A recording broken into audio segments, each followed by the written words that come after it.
हो अगर आपके पीछे पड़ जाए कुछ ऐसे बॉडी बिल्डर्स जो आपके साथ कुछ गलत करना चाहते हो।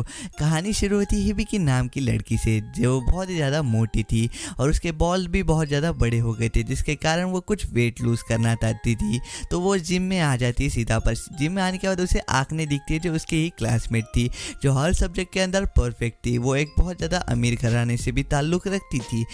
जैसे हिबिकी ने उसको देखा, वो सोचती है कि वो अभी इस जिम को क्विट कर लेगी, पर वहाँ पे जो आंखें थी उसने हिबिकी को देख लिया था और बोल रही थी क्या तुम मेरे साथ जिम मारोगी, जिसके कारण जो हिबिकी है वो मना नहीं कर पाती है और हमारे आंखने के साथ वो जिम मारने के लिए तैयार हो जाती है। और हमें दिखाया जाता है आंखने और हिकिमी सामने जिम की तरफ जा रहे थे। जिम जैसे ही खुलती है उन्हें दिखते हैं कुछ बॉडी बिल्डर्स जो बहुत ज़्यादा मॉन्स्टर टाइप दिख रहे थे और वो मसल को अपने बहुत ज़्यादा फाड़ रहे थे। और जैसे हिबिकी देखती है वो सोचती है ये कैसे आ गए, पर जहाँ पे दूसरी तरफ आंखने वो बहुत ज़्यादा इंजॉय कर रही थी इन मस्कुलर बॉडी बिल्डर से। पर हमारी हिबिकी को कुछ फ़र्क नहीं पड़ रहा था, वो बोल रहा था कि मुझे जल्दी से यहाँ से निकलना पड़ेगा। पर तभी वहाँ पे माचियो नाम का बंदा आता है जो बोलता है मैं इस जिम का ट्रेनर हूँ, जिसे देख के हमारी हिबिकी बहुत ज़्यादा खुश हो जाती है कि उसे लगता है कोई तो भी नॉर्मल बंदा है इस जिम के अंदर। और माचियो उन लोगों को बताता है कि देखो ये सब हमारे बॉडी बिल्डर्स है और आपको भी ऐसे ही बॉडी बनानी है, जिसपे वो दोनों जो है माचियो पे लट्टू हो जाते हैं और बोलते हैं हाँ हमें बॉडी बनानी है। जिसके कारण जो हमारे माचियो है वो उन्हें बेंच प्रेस का थोड़ा सा ज्ञान देने लग जाता है। और हमारी हिबिकी सोचती है कि अभी आंखें नॉर्मल लड़कों में भी इंटरेस्ट रखती है, पर जब हमारी आंखें चेस्ट प्रेस मारती है उसकी चेस्ट में थोड़ा सा पेल होता है और वो बोलती है जल्दी ही मेरी बॉडी भी बन जाएगी। फिर तभी वहाँ पे हिबिकी आती है जो हिबिकी मुश्किल से 3-4 भी बेंच प्रेस नहीं मार पाती थी, जिसके कारण वो बहुत ज़्यादा डिप्रेस हो जाती है। पर हमारा माचियो वहाँ पे आता है और उसे सहारा देता है, बोलता है कि लोग अपने अपने पेस से आगे बढ़ते हैं, जिसे देख के हमारी हिबिकी बहुत ज़्यादा खुश हो जाती है। पर अचानक से जो माचियो है वो बोलता है तुम्हें भी एक दिन ऐसी बॉडी ज़रूर बनेगी तुम्हारी, और वो अपनी बॉडी फ्लेक्स करने लग जाता है और जिसके कारण जो आंखें है वो बहुत ज़्यादा खुश हो जाती है। और जो हिबिकी है वो समझ जाती है जो माचियो है वो कोई आम इंसान नहीं है, वो भी एक बॉडी बिल्डर है। तभी वहाँ पे आंखें और हिबिकी जब जा रही रहती है तभी आंखें पूछ लेती है कि तुम इतने खाने के बावजूद तुम्हारा पेट नहीं भरता है, पर हम लोग जल्दी ही बहुत सारा प्रोटीन खा के बहुत जल्दी बॉडी बिल्डर्स बन जाएंगे। जिसके कारण हिबिकी बहुत ज़्यादा डर जाती है आंखने को देख के। कुछ दिन गुजर जाने के बाद हमें हिबिकी दिखाई जाती है जो अपना वेट मेजर करती है, तो उसका वेट बहुत ही तेज़ी से बढ़ रहा था, जिसके कारण वो बहुत ज़्यादा परेशान हो जाती है और वो माचियो को बता देती है। जिसके कारण माचियो उसे बताता है कि जब तुम्हारी बॉडी वेट लूज़ नहीं करती, जब वो मसल गेन करती है जिसके कारण तुम्हारा वेट बढ़ता है और तुम्हें एक अच्छी बैलेंस डाइट खानी चाहिए मेरे जैसे मसल बनाने के लिए। पर असली में बात ये थी कि आंखने को पता चल चुका था जो हिबिकी है वो हर बार बहुत ज़्यादा मोस्ट कैलोरी वाला खाना खाती थी, जिसके कारण उसका वेट बढ़ रहा था। तभी हमें आयाका दिखाई जाती है जो हिबिकी के साथ मूवीज देख रही थी, पर तभी आयाका को उसकी मदर के वजह से उसके शॉप के अंदर जाना पड़ता है, जिसके कारण हिबिकी बोलती है इसकी कौन सी शॉप है। तो हमें दिखाया जाती है जो आयाका है वो एक फिटनेस जिम चलाती है, जिसके कारण वहाँ पे एमएमए फाइटर ट्रेन होते हैं और वो उसको हर रोज़ ट्रेन करती है। ये उसका फैमिली बिजनेस है, जिसके कारण जो हमारी हिबिकी है वो बोलती है मैं किस झंझट में फंस गई यहाँ पे। तभी आयाका हिबिकी को बोलती है तुम जल्दी से एक पंचिंग बैग को तो ट्राई करो, और जो हमारी हिबिकी है वो एक पंचिंग बैग को पूरी तरीके से फाड़ देती है और ये बहुत ही ज़्यादा ताकतवर मूव था। और तभी दूसरी तरफ हमें साटोमी दिखाई जाती है जो एक टीचर रहती है जो अपनी वेट बढ़ने के कारण बहुत ज़्यादा परेशान रहती है, तो इसके कारण वो जिम लगा लेती है। पर जिम में उसे दिखते है कि उसी के क्लास के 2 स्टूडेंट जो थे वो वहाँ पे आ गए थे, जिसके कारण जो साटोमी चाहती थी कि वो अब ये जिम को छोड़ दे, पर वो जल्दी ही माचियो को देख लेती है, जिसके कारण वो अपना विचार बदल लेती है और वो बोलती है कि वो माचियो के कारण इस जिम के अंदर रहेगी। तो माचियो उसे बोलता है कि आपको मैं जल्दी ही बता दूंगा, पर वहाँ पे हिबिकी उसे चिढ़ाती है साटो को कि तुम्हारा एज बहुत ज़्यादा होने वाला है, जिसके कारण हिबिकी बहुत ज़्यादा डर जाती है जब साटोमी उसे डराती है और वो जल्दी ही ट्रेनिंग करने लग जाती है। पर हमें दिखाया जाता है जो साटोमी की बेली की तरफ था वहाँ पे बहुत ज़्यादा टैनिंग हुई थी, तो तभी वहाँ पे हिबिकी और आंखने बोलती कि ये किस कारण है। तो हमें ओरिजिनल कारण दिखता है जो हमारी साटोमी है वो एक कॉस्ट प्लेयर है, बहुत ज़्यादा फंक्शन में वो कॉस्ट्यूम प्लेयर करती थी। और वहाँ पे हमें दूसरी तरफ दिखाया जाता है जो साटोमी है वो अपने एनिमे कॉस्ट प्ले के फंक्शन में आई हुई थी, जहाँ पे ही हिबिकी और आंखने भी आए हुए थे और वहाँ पे माचियो भी आया हुआ था एक फेमस एनिमे कैरेक्टर बन के, जो वहाँ पे सभी रिपोर्टर का ध्यान खींच देता है, क्योंकि जो अपने मसल दिखाता है सभी रिपोर्टर उसकी तरफ ही बढ़ जाते हैं, बोलते कि ये तो बहुत ज़्यादा खतरनाक है। और दूसरी तरफ आंखने और हिबिकी बहुत ज़्यादा खुश दिखाई दिखाई दे रहे थे उनके लेके। पर इसी बीच में जो हमारी साटोमो है वो वहाँ से खिसकने में कामयाब हो जाती है। पर इसी बीच उसे हिबिकी देख लेती है और बोलती कि हे मैम, आप यहाँ पे क्या कर रहे हो? क्या आप यहाँ पे माचो मैन के कॉमिक्स बुक लेने आए हो? जिसपे जो हमारी साटोमी है वो हाँ कर देती है उसके राज बचाने के लिए। कुछ महीने के बाद हमें दिखाया जाता है जो समर वेकेशन के कारण है जो जिम है वो खचाखच भर चुकी थी, जिसके कारण आकने और हिबिकी वहाँ पे कुछ वर्कआउट नहीं कर पा रहे थे। तो आकने बोलती है सभी लोगों को कि सभी लोग कल से मेरे घर पे वर्कआउट करेंगे। और जैसे वो लोग उसके घर पे जाते वहाँ पे बहुत बड़ा महल दिखाया जाता है जहाँ पे सभी लोग पूछते हैं आकने को कि तुम्हारे मम्मी पापा कहाँ है? तो वो बोलते हैं वो अभी वर्ल्ड टूर के लिए बाहर गए, तो जिसके कारण हम लोग घर पे अकेले हैं। तभी वो होम वर्कआउट की डिस्क डालते हैं जहाँ पे एक बहुत ही अजीब सा जिम ट्रेनर वहाँ पे आता है जो बोलता है आप घर पे कैसे ट्रेन कर सकते हैं मेरे जैसे मसल्स। और वहाँ पे जैसे वो कहते थे वैसे ही वहाँ पे हमारी आँखें करने लगी थी।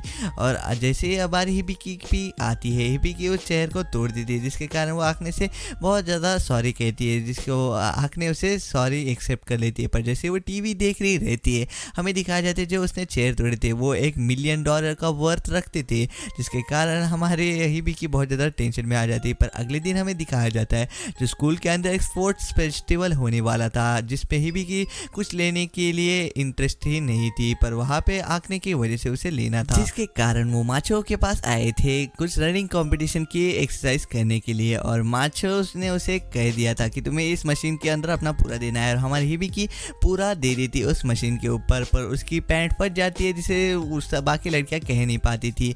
और वहाँ पे माचो अपने पोजिंग में ही व्यस्त था। और वहाँ पे अगले दिन हमें हिबिकी दिखाई जाती है जो चल भी नहीं पा रही थी उस स्कूल के अंदर, पर कैसे ना कैसे करके वो उस टूर्नामेंट के अंदर पार्टिसिपेट कर लेती है। और वो अभी लास्ट पोजीशन पे चल रही थी, पर जैसे ही वो आँखने को देखती है वो अपने मन के अंदर पूरी तरीके से विश्वास भर लेती है कि वो भी आ पाए। पर वो जितनी भी कोशिश कर ले वो सेकेंड प्लेस के ऊपर फिनिश कर लेती है। पर वहाँ पे आँखने आती है उसे बोलती है कि तुमने बहुत ही अच्छा ट्राई किया, और हिबिकी भी बहुत ज़्यादा खुश हो जाती है। फिर उसी शाम सभी लोग बात ले रहे रहते, तभी वो लोग बोलते हैं चलो देखते हैं कौन ज़्यादा इस बात के ऊपर टिक जाएगा, अगर वो जो भी टिकेगा वो यूएसए की टिकट लाएगा। और ऐसा होने के बाद हमें दिखाया जाता है जो वहाँ पे आकने और आयाका है वो वहाँ से जल्दी ही बाहर हो जाते हैं। पर वहाँ पे साटोमी और हमारी हिबिकी है वो अभी भी टिकी हुई थी। पर तभी हिबिकी को पता चलता है जो साटोमी है वो बहुत देर पहले ही बेशुद्ध हो गई थी, जिसके कारण जो विजेता बनी थी हमारी हिबिकी, पर उसे यूएस की टिकट नहीं मिलते, उसे मिलते कुछ सड़े हुए शर्ट जिसको वो आकने को गिफ्ट के तौर पे दे देती क्योंकि उसका शर्ट कुछ काम के नहीं थे। और आकने उसे ले भी लेती है बहुत देर से।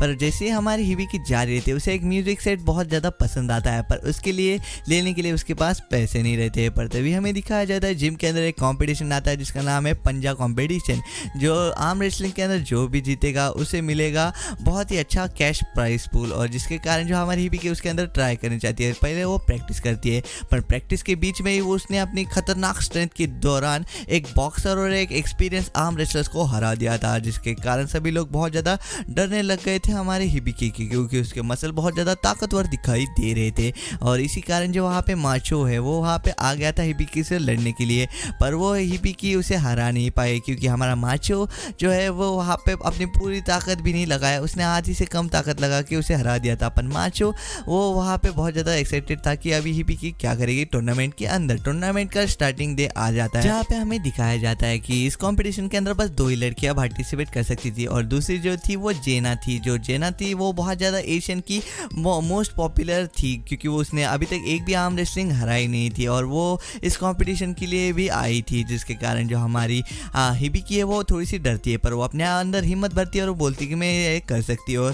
और पहला जो कंपटीशन थी वो चालू हो जाता है, और वहाँ पे हमें दिखाया जाता है जेनी, और वहाँ पे हमारी हिबिकी आमने सामने आ जाती है। पर जो हमारी हिबिकी है वो जेनी को 2 मिनट के अंदर ही हरा देती है, और जिसके कारण वो जो जेनी थी वो बहुत ज़्यादा खुश हो जाती है हमारे हिबिकी से। अगले दिन हमें स्कूल दिखाया जाता है जहाँ पे जो जेनी है वो एक ट्रांसफर स्टूडेंट होके आ गई थी हमारे हिबिकी की क्लास के अंदर। पर वहाँ पे हमें दिखाया जाता है जो जेनी है वो एक गलत क्लासरूम के अंदर चली गई थी, जिसके कारण वो बहुत ज़्यादा गुस्सा हो जाती है। फिर अगले दिन हमें दिखाया जाता है जेनी हमारी हिबिकी को एक पुलअप मारने को कहती है, पर हिबिकी है जो एक भी पुलअप नहीं मार पाती है, जिसके कारण हमारी जेनी समझ जाती है कि वो अपनी ट्रू पावर इन सब से छुपा रही है। और वो बोल रही थी मुझे पता है तुम अपनी ट्रू पावर सबसे छुपा रही हो, जिसपे हिबिकी थोड़ी सी कंफ्यूज हो जाती है कि ये क्या करे। पर अगले दिन हमें दिखाया जाता है जो जेनी है वो अभी हिबिकी के साथ ही रहने वाली है क्योंकि उसने यहाँ पे घर रेंट पे ले लिया है।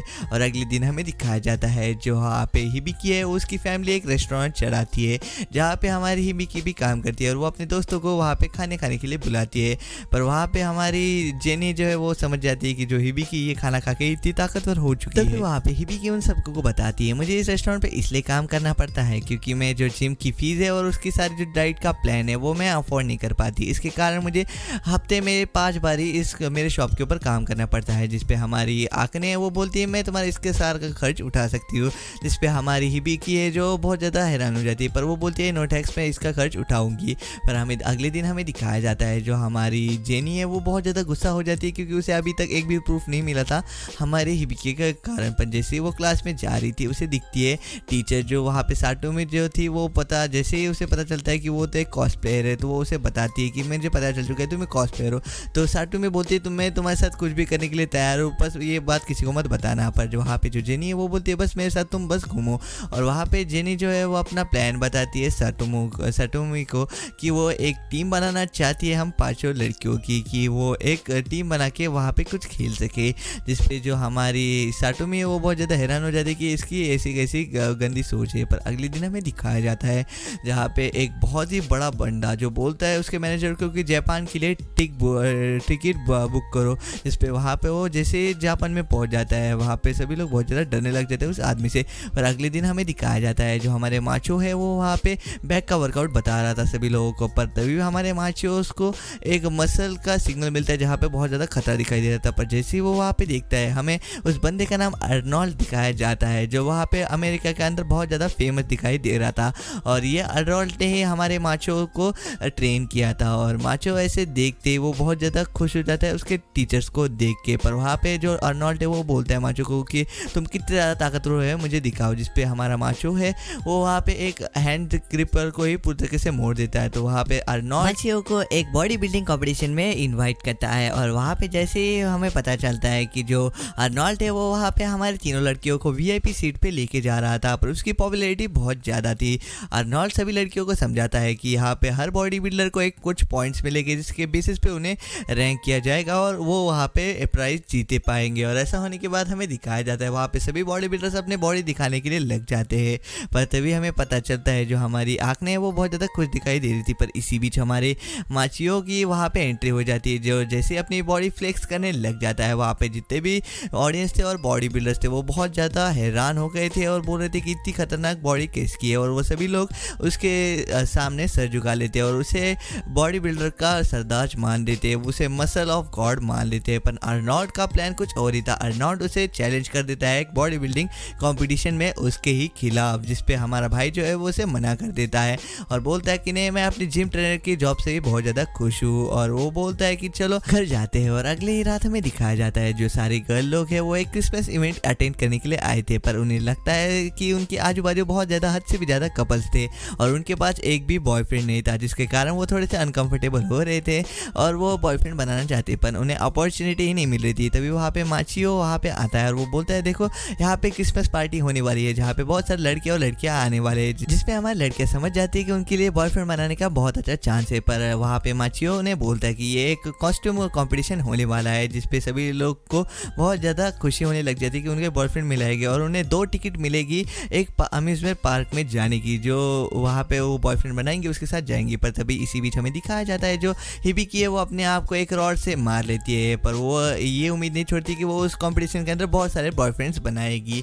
और हमें दिखाया जाता है जो वहाँ पे सभी लड़कियाँ जो थी वो वहाँ पे नट झट के आ गई थी और वहाँ पे वो कंपटीशन का इंतज़ार कर रही थी कि कौन ये जीतेगा। और वहाँ पे तभी माचियो आ जाता है जो बोलता है कि देखो आप सबको एक लॉटरी नंबर दिया है जो अभी मैं रिवील करने वाला हूँ और प्राइस पूल है वहाँ पे एक अम्यूजमेंट पार्क की टिकट जिसपे सभी लोग बहुत ज़्यादा खुश हो जाते हैं। पर वहाँ पे हमारा भाई जो है वो अपने मसल को दिखाते दिखाते वहाँ पे लॉटरी नंबर दिखाने लग जाता है और हमें दिखाया जाता है जो लॉटरी विनर है और कहीं नहीं वो साटोमी है जिसे इस टिकट की कोई लेना देना नहीं है। और वो सभी लड़कियाँ बहुत ज़्यादा डिसअपॉइंटेड हो जाती है। पर जो साटोमी है वो डिसाइड करती है कि वो ये टिकट जो है वो आँखने को दे दे क्योंकि उसे बहुत ज़्यादा गरज थी उस टिकट की। तो आँखने जो है वो सीधा माचियो के पास जाती है और वो उसे डेट के लिए पूछ लेती है जिससे सभी लड़कियाँ देख के बहुत ज़्यादा हैरान हो जाती है कि माचियो ने डेट के लिए हाँ कैसे भर लिया। पर वहाँ पे हमें दिखाया जाता है माचियो और आँखने जो थी वो वो बहुत ज़्यादा अच्छे दिखाई दे रहे थे और माचियो ने अभी तक एक भी बार अपने मसल फ्लेक्स नहीं किए थे। और वहाँ पे शाम के तौर पे हमें दिखाया जाता है वो एक टेंट में जा रहे थे जब जहाँ पे सभी लड़कियाँ सोच रही थी कि ये माचियो आँखने के साथ कुछ गलत करने वाला है। जैसे वो जाते हैं हमें दिखाया जाता है वो एक कॉस्ट प्ले के लिए तैयारी कर रहे थे उसके अंदर, और जो हमारे आँखने हैं वो दिन भर बस हमारे माचियो की मसल को ही देख रही थी। तो हिबिकी ये समझ जाती है कि जो हमारी आँखने हैं वो हमेशा माचियो के मसल को ही देख रही थी और आँखने बोलती है कि मैं माचियो की मसल से बहुत ज़्यादा प्यार करने लग जाती हूँ और तुम्हें भी एक आदमी के अंदर मसल को बहुत ज़्यादा देखना चाहिए, वो बहुत ज़्यादा स्ट्रॉन्ग पार्ट रहते हैं। और हमें दिखाया जाता है जो हमारा भाई वो एक बैक की वर्कआउट की सेट बता रहा था। इसी बीच हमें कुछ दिनों के बाद का सीन दिखाया जाता है जहाँ पे न्यू ईयर पार्टी हो रही थी, पर इसी बीच वहाँ पे आँखने और वहाँ पे जिनी वहाँ पे आ जाती है जहाँ पे जिनी बोलती कि एक टेम्पल है जो वहाँ पे अपनी सारी विशेष को पूरी कर देता है। पर वहाँ पे जो हिबिकी थी वो कुछ उसका इंटरेस्ट नहीं ले रही थी, पर जैसे उसे पता चलता है कि वहाँ पे वो लव इंटरेस्ट भी पूरा कर लेता है जिसके कारण वहाँ पे बहुत सारे बॉडी बिल्डर्स वहाँ पे तैयार हो गए थे। और वहाँ पे जेनी बोलती है अगर हम इसके टॉप तक पहुँच गए तो वहाँ पे हमें मसल गॉड देखने को मिलेगा और जो हमारी कोई भी विश पूरी कर देगा बॉयफ्रेंड की भी, जिससे हिबिकी बहुत ज़्यादा मोटिवेट हो जाती है और बोलती है कि चलो हम टॉप तरफ पहुँचते हैं। और पर वहाँ पे जैसे वो चलने लग जाते हैं उन्हें लगता है ये बहुत ज़्यादा मुश्किल है, पर वो अंततः उसके ऊपर पहुँच जाते हैं और उन्हें मसल गॉड दिख जाता है। पर वो मसल गॉड और कोई नहीं हमारा माचियो था जो उसकी फैमिली उस टेम्पल को रन कर रही थी और वही मसल गॉड कहलाता था वहाँ का। और पर वहाँ पे हमें दिखाया जाता है कुछ दिनों बाद जो जिम है वो एक ट्रिप के लिए प्लान कर रही थी सभी लोगों को एक बीच के ऊपर, जहाँ पे वो कुछ दिनों के बाद वहाँ पे जाने वाले थे। और जहाँ पे माचियो बोलता है सभी लोगों को वहाँ पे बहुत सारे लड़के और लड़कियाँ भी आने वाले हैं, जिससे सभी गर्ल पार्टी जो थी वो समझ जाती है कि वहाँ पे बॉयफ्रेंड बनाने का बहुत अच्छा चांस है। वहाँ पे जिनिया आ जाती है और वहाँ पे वो अपने कपड़े उतार देती है। पर वहाँ पे तभी हमारा भाई आ जाता है जो बोलता है कि यहाँ पे एक कॉम्पिटिशन होने वाला है जहाँ पे बहुत सारे लोग आने वाले हैं, जिसपे हमारे आँखने जो थी वो उस कंपटीशन में जाने के लिए बहुत ज़्यादा एक्साइटेड दिखाई दे रही थी। और जो टैलेंट कंपटीशन था वो अभी पूरी तरीके से चालू हो गया था, जिसके अंदर हमारी आँखने और हिबिकी वो भी बहुत ज़्यादा पार्टिसिपेट आ गई थी। वहाँ पे जो आँखने थी वो अपने हैंड स्टैंड पुशअप के द्वारा वहाँ पे बहुत ज़्यादा फेमस होने लग गई थी और हिबिकी भी आ जाती है। जो हिबिकी अपने सिग्नेचर मूव वो पंचिंग बैग को पूरी तरीके से फाड़ देती है। ये देख के वहाँ पे हमें दिखाया जाता है कि वहाँ पे टाई हो जाता है दोनों के बीच में, आँखने और हिबिकी के बीच में, और उन्हें फाइनल शोडाउन में दिखाया जाता है कि पुल अप बार को उठाना था, जिसे देख के सभी लोग बहुत ज़्यादा हैरान हो गए थे। पर जो हिबिकी थी वो वहाँ पे हार गई थी, जो और हमारे आँखने थी वो वहाँ पे इस चीज़ की विनर बन चुकी थी और उन दोनों के बीच में जो थी वो बहुत ही अच्छी दोस्ती बन गई थी। पर इसी बीच हमें दिखाया जाता है ऊपर से एक अर्नोल्ड नाम का बंदा आ जाता है और बोलता है कि जल्दी से ईगा एक्सप्लेन को सब्सक्राइब कर दो। तो ये एनिमे यहीं पे खत्म हो जाता है। तो आपका एनिमे कैसा लगा प्लीज़ मुझे कमेंट सेक्शन में ज़रूर बताना, और ये एनिमे का अगर आपको थोड़ा सा भी पार्ट पसंद आता हो तो प्लीज़ हमें लाइक और सब्सक्राइब ज़रूर कर देना। तो मैं मिलता हूँ आपको नेक्स्ट वीडियो में, तब तक के लिए टेक केयर, बाय बाय, सायोनारा। और अगर ये दो एक्सप्लेन वीडियो चाहिए तो यहाँ से देख सकते हो।